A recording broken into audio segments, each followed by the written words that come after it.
ياسين والقرآن الحكيم إنك لمن المرسلين على صراط مستقيم تنزيل العزيز الرحيم لتنذر قوما ما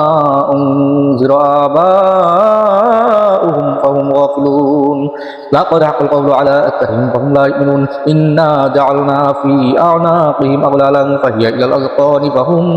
مقمحون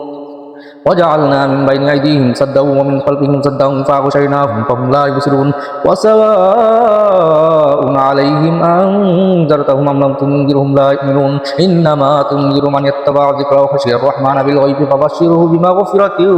وأجر كريم إنا